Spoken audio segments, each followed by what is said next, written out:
Hello, it's Damien Rowe, and we are continuing playing Gore Screaming Show. Now, I've taken my teddy bear alongside with me because I keep fidgeting with my fingers. I just don't know what to do.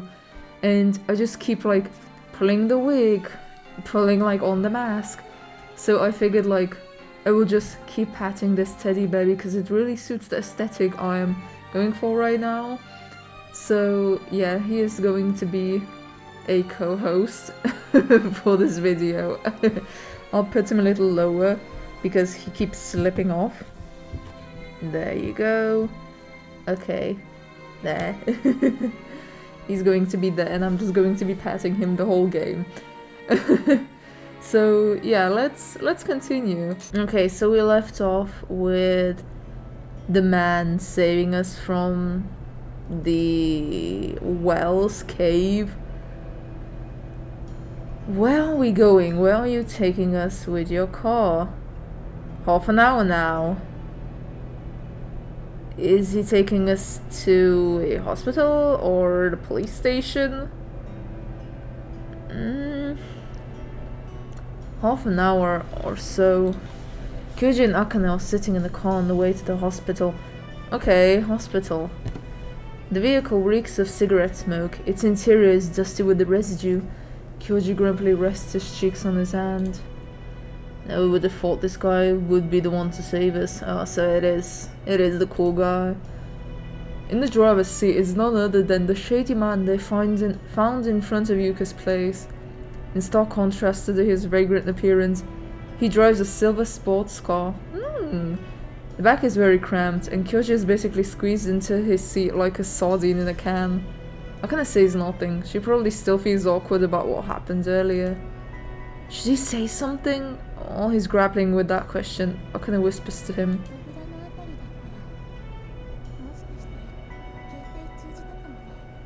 Maybe our phones would have worked by the door.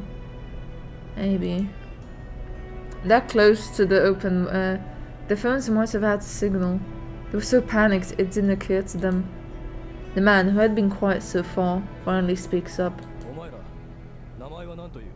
What are your names? Akane starts to answer, but Kyoji intervenes. Don't tell him. Why?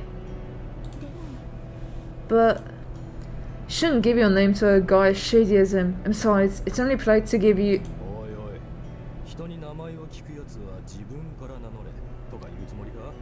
You're going to search or give you my name before asking yours, Kyoji frowns as the man takes the words out of his mouth. So what if I am?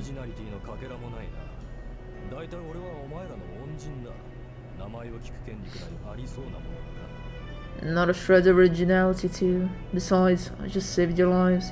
I think that entitles me to your names, don't you? Oh right, and let me get out in front of another one. Because you can see that the man's smug reflects in the mirror.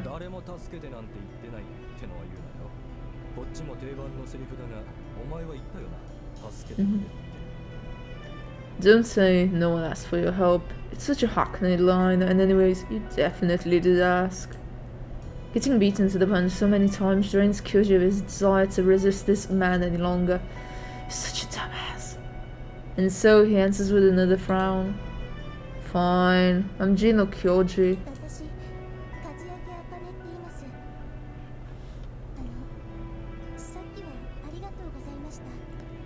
And I'm Kazuyagi Akane. Thank you for helping us back there. Akane politely thanks the man, but the man doesn't respond.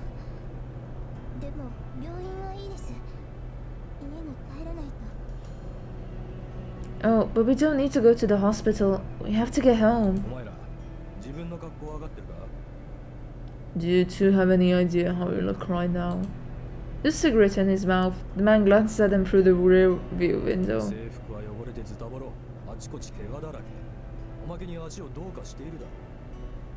Your uniforms are filthy and tattered, and you're covered in wounds.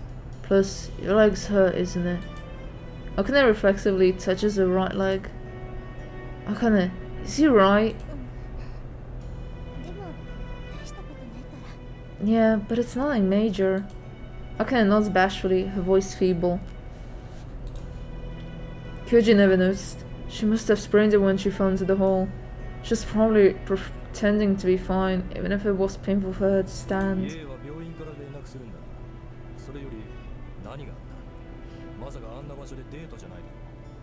The hospital will let your families know where you are. But more importantly, what happened? You weren't out on a date in there, were you?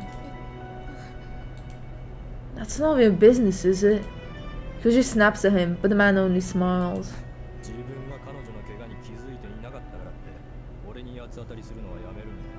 Don't take it out on me because you didn't notice your girlfriend got hurt.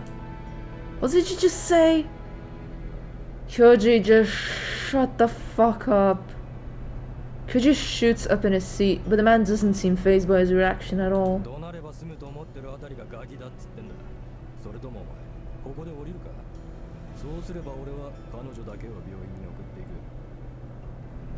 What I'm saying is that only a super brat thinks shouting solves anything. Once you want to get out of here, if you'd like, I can take your girlfriend to the hospital myself. I don't have time to do favors for a screeching brat. After thinking it through, Kyoji settles back down. Kyoji, I'm not getting out. I wouldn't leave Akane alone with a guy like you. Kyoji, for fuck's sake. This man, he might look shady, but like he literally saved you. Jesus. The man cracks a thin smile. The car turns along a wide curb before finally entering the hospital parking lot. What?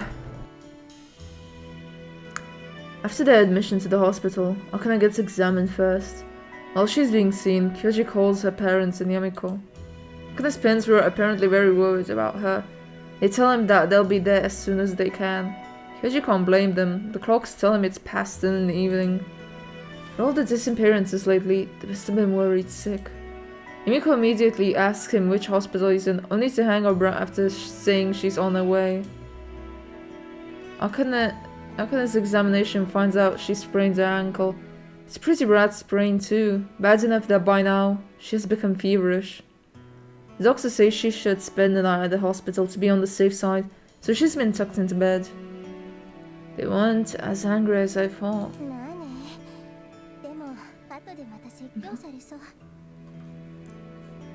I guess, but they'll be yelling like hell later. Still, Akane's voice sounds much firmer than before. When Akane's parents and Yamiko showed up, Kyoji and Akane told them the gist of what happened. Mine's the strangest part. Why not? Why not? They should be telling them. This is what I hate the most in like stories, when the main characters, especially the MC, when they just don't tell people what's happened. They just don't tell them the truth. Like, what are you getting out of it? Nothing. You're literally losing everything with this. They said they saw a girl they know going down into the well, so they followed her.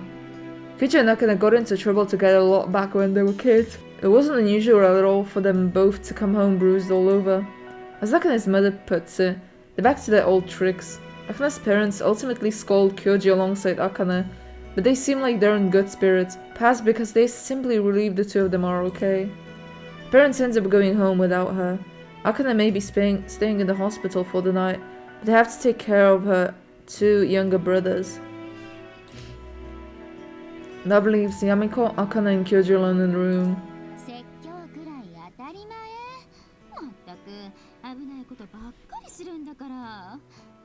Of course I'm going to do a little yelling. Seriously, I can't believe you'd be that reckless. Sorry. Kyoji hangs his head. When it comes to Yamiko, all he can really do is earnestly apologize. Yamiko cracks her tired smile and sighs.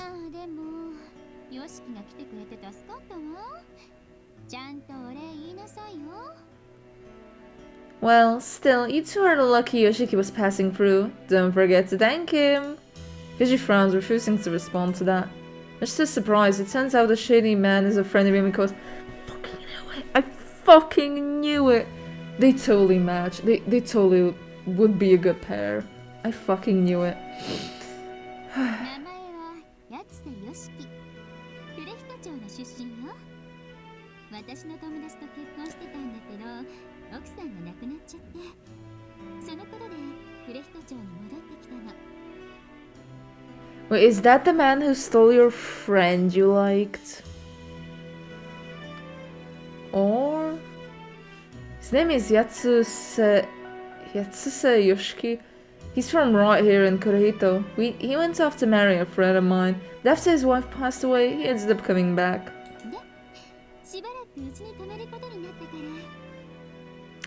Oh, and he'll be staying at our place for a while. Fuck yeah. What? This news is like a bolt from the blue. Kyoji can only exclaim in loud disbelief, earning himself a scold by the nurse. Once he lowers his voice again, he grumbles. Seriously, what do you have against him? Also, where did the stubble go? Hello? Why is he shaved? When did he do that? Why does this creep have to stay in our house?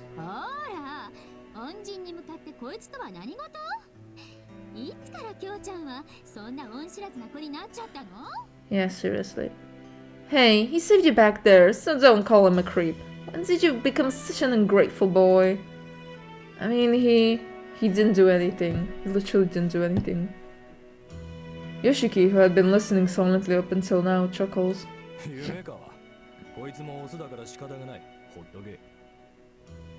Yumekawa, cut him some slack. He's a male after all. What the hell do you mean by male?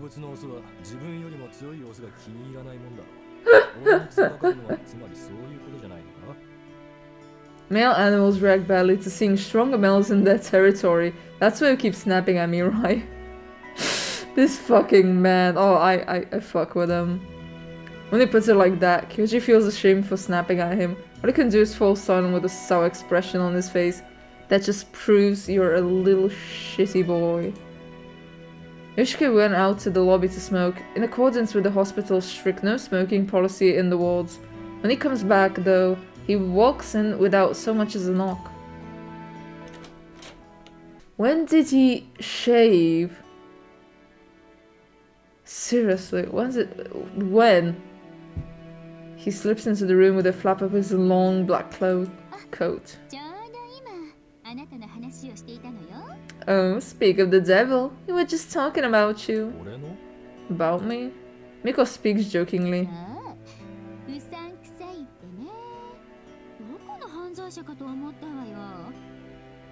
Yes, about how shady looking you are. You'd think you were a hardened criminal or something.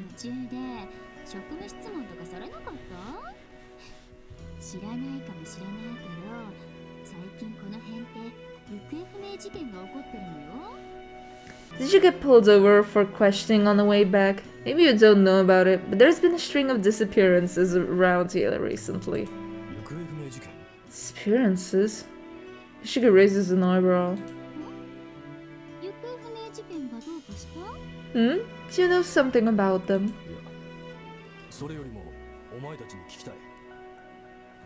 No, actually, I wanted to ask you two something. Unlike before, Yoshiki's tone is now slightly stiff. What were you doing in there? Like you said earlier, we...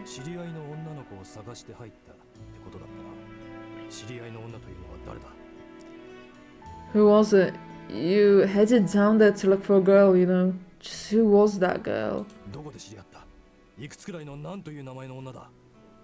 Where did you meet her? How old is she? And what's her name? Yoshiki, stop that. What are you... No, he's doing good, like they should answer. Yoshiki ignores Yamika's admonishment and continues his barrage of questions. Did you pick something up? Did you find something down there? Major change from before. He's entirely lost his composure now. I knew it. I just don't like this guy. No. He's doing his job. Please answer him. Kyoji, I will take you by the neck and snap it. You are such a useless character. You just burden everything. You just make the plot so much worse. Ugh. I hope he dies in at least some endings. Like, I just don't want the girls to just be the one dying. I want Kyoji to be the first one dead. Kyoji angrily glares into Yoshiki's eyes through the man's sunglasses. Why the interrogation? Because it's needed. He literally found you in a cave. What the fuck? I don't think I need to answer that. Rage builds inside of Kyoji. The way this guy talks about males already put Kyoji on edge. That makes you just an insecure little boy.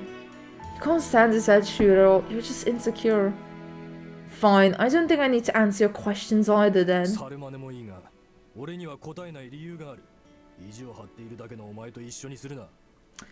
Yeah, you can throw my words back at me all you want, but I have a reason I can't tell you.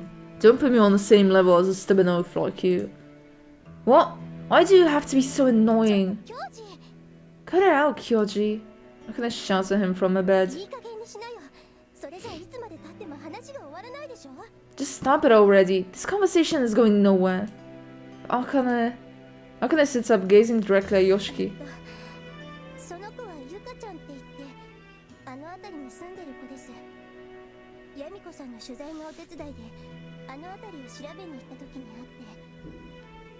The girl's name is Yuka. She lives in the area.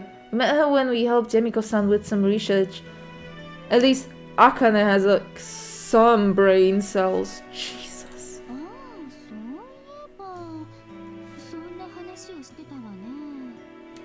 Oh right, you did mention something like that. Where was it?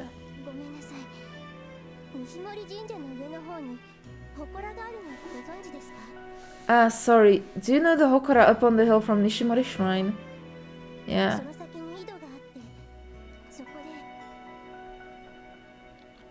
There's a well past that. We met her around there. Well.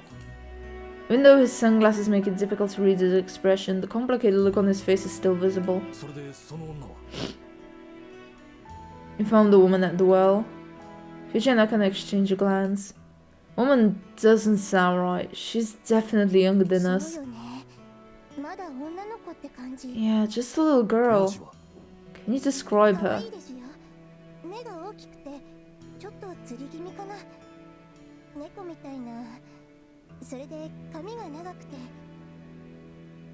She's cute. She's got big eyes that tilt inward like a cat's, and she's got long hair. Can I pause this for four before cocking her head?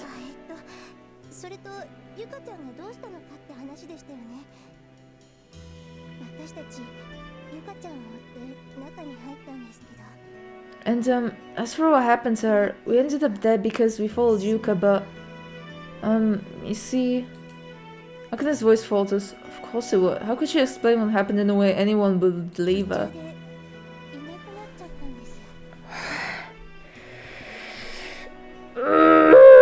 The rage I have in me. Oh, I would just take my screen and crush. Oh my god. I genuinely despise these characters. Fuck me. They are so stupid. They are so unlikable. Goodness gracious. Please, I hope I get like the worst ending possible so I can at least like have some salvation done to me. Like please, restore my faith in this game. Make both Kyoji and Akane suffer the worst death possible. Oh goodness. After some thought, she manages to say that it's the only way she can describe it. She left you behind? Yeah, and all of that, she pulled the leg back over the well and trapped us down there.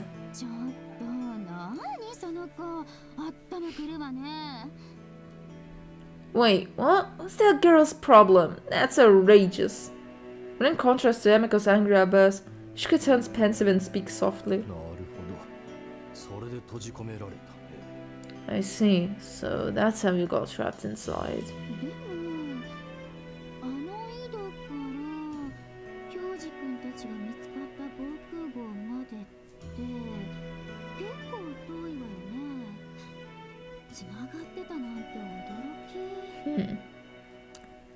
But the bomb shelter where you found those two is pretty far from the well. I can't believe they're connected. Ishiki doesn't respond to her words. Indeed, the cave-like place where you found Kyoji and Akane is an old bomb shelter used in the war. What's more, that bomb shelter is in the next town over. Wait, how did he find them? Yoshiki has likely decided there's no point in asking Kyoji, so he instead turns to Akane and continues questioning her. Did you find anything inside?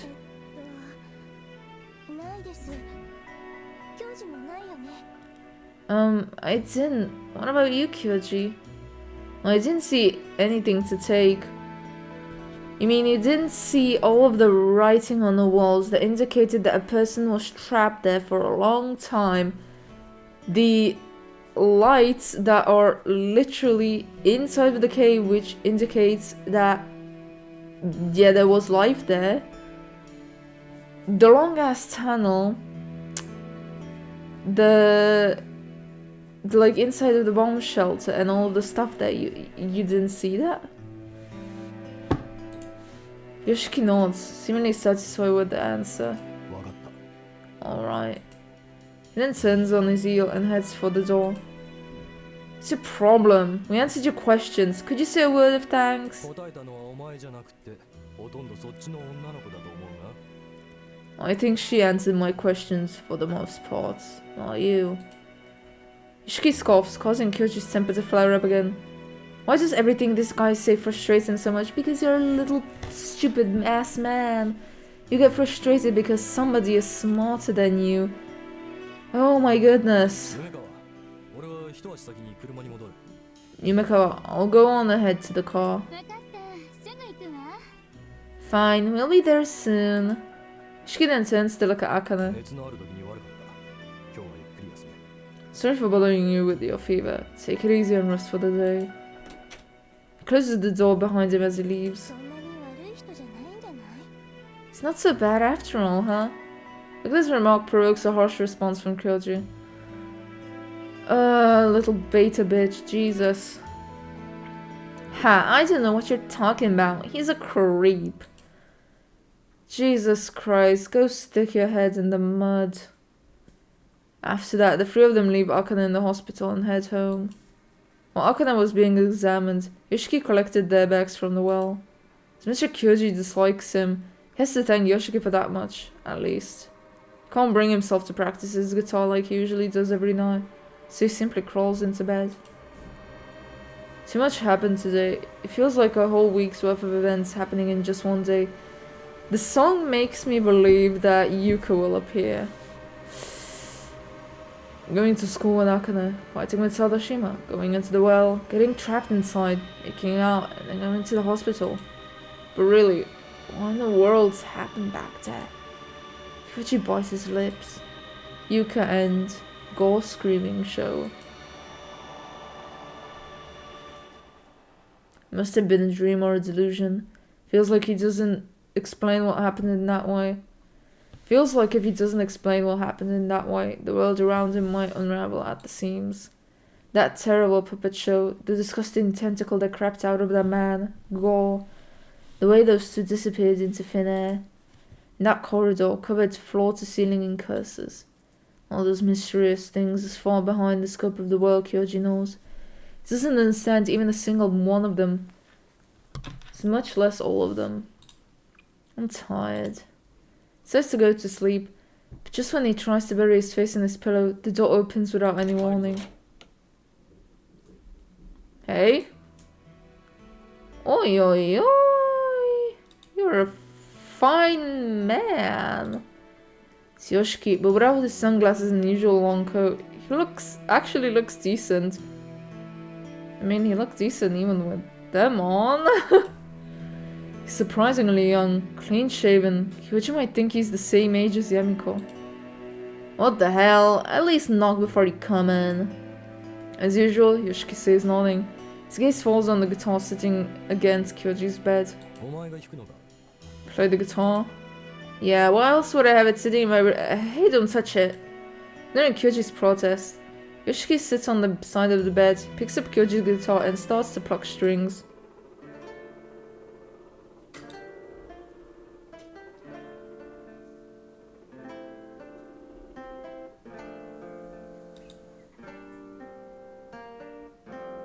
The song is kind of boring, but he's a very hard man, so I forgive him.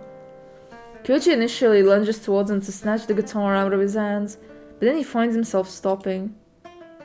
He's good. Kyoji is lost for words. He's absolutely wowed. It's the first time he heard such skill for playing on the guitar live. Yoshiki looks like he was born to hold the guitar. It's clear he's quite experienced with it. But more than anything, the sound he produces from the guitar are breathtaking. They're completely different from when Kyoji plays it.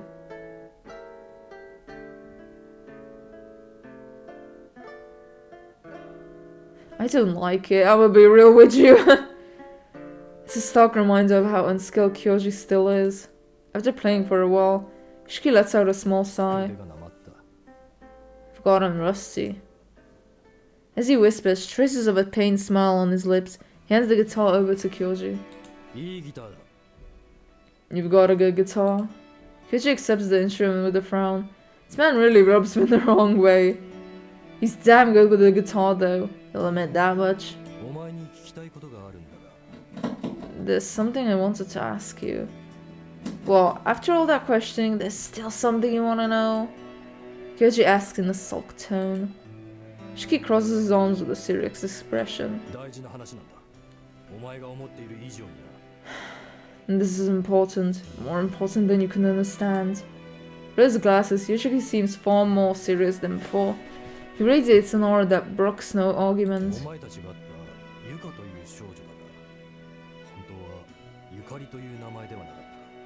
The girl you met, Yuka. Are you sure her name isn't actually Yukari? Yukari? No, we only know her as Yuka. Right. Yoshiki pauses to think for a moment, and asks another question. His voice is so low, it almost sounds like he's speaking to himself.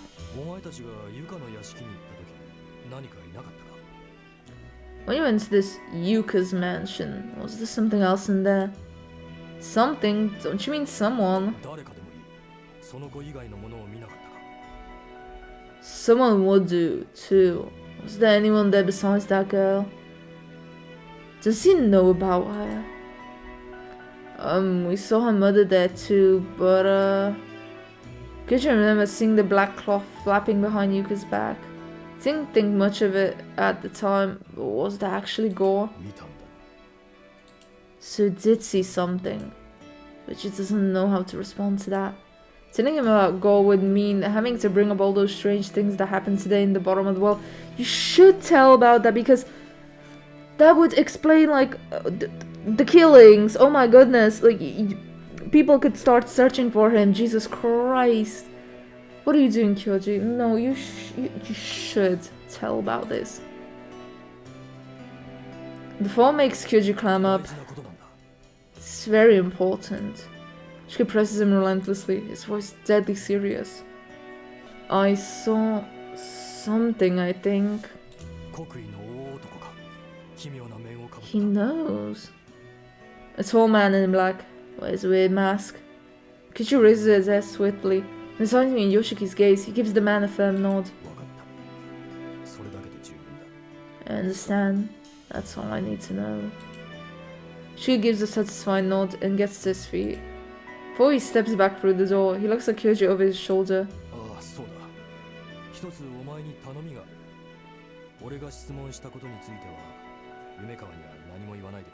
Oh, and I need to ask you one more thing. Don't tell Yumikawa anything about what I asked you.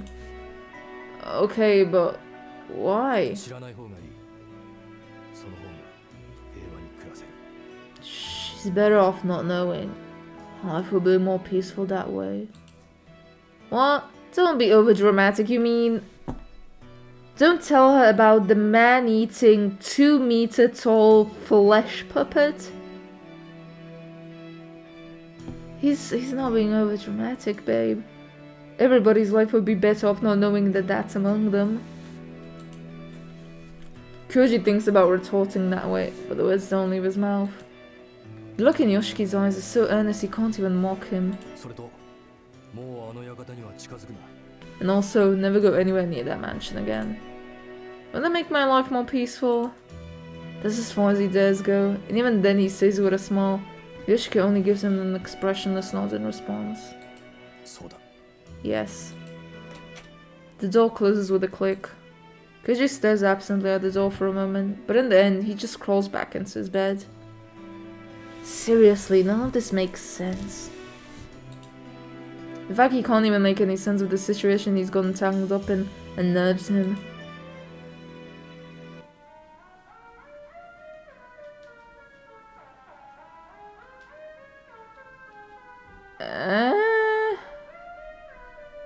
The round is swelling between her thighs. It was his first time seeing anything like it. Kyoji froze for a moment. The hands coming from all around him pinned him down. By the time he gained his senses, it was already too late. Oh, is this about what happened in the shrine?